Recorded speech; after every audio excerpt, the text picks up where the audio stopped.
raha ny fanamby zay mipetraka moa zany amin'izao fotoana zao dia fampitomboana ny ala, ivelaran'ny ala, vovoly hazo. Anisan'ny fanamby lehibe indrindra zany zay raha amin'izao fotoana zao ny resahana. Nefa zany tsy mandara ihany koa nefa tsy manakana ny fiarovana izay efa misy ary izay moa dia efa asa efa napetraka tamin'ny direction générale ny environnement sy forêt hatramin'izay. Misy andaniny koa zany dia misy ny fampianarana moa ny indrindra le fotony sy fiaraha-miasa akaiky amin'ireo tantsoroka isan-karazany amin'izay fiarovana ny ala zay.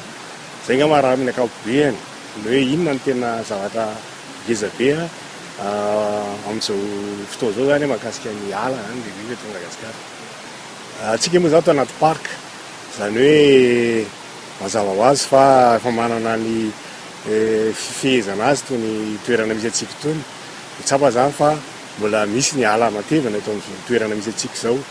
Fa na izany kosa raha nefa zany raha mivoaka amin'ny parc tsika dia hita fa efa somary ny betsaka ny ala efa simba, ka zay ny zavatra hoe tokony hoarenina zany idira irosoana amin'ilay hoe resaka restauration ho an'ny any ivelan'ny parc reny.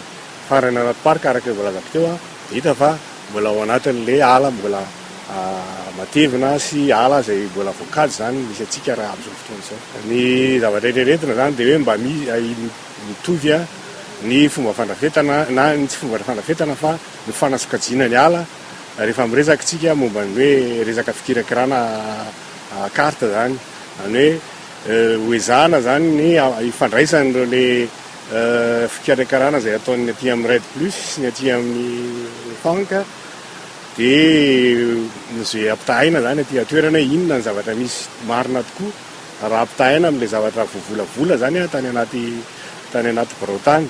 Dia avy eo zany hojerena hoe ahoana ny fomba ahafahantsika manana classification na fanasokajiana ny ala hoezahana mihitsy zany mba ho standardisena zay amin'ny rehefa ny pitsehatra rehetra zany dia hoezahana zany mba hanana an'izay fanasokajiana ny ala satria mbola tsy mazava tsara moa zany ny fanasokajiana ny ala ary na ny définition ny famaritana ny ala ary moa zany dia andalam-pamola volana zany ny ministera izay mety amoahana didim-panjakana ao aorianao.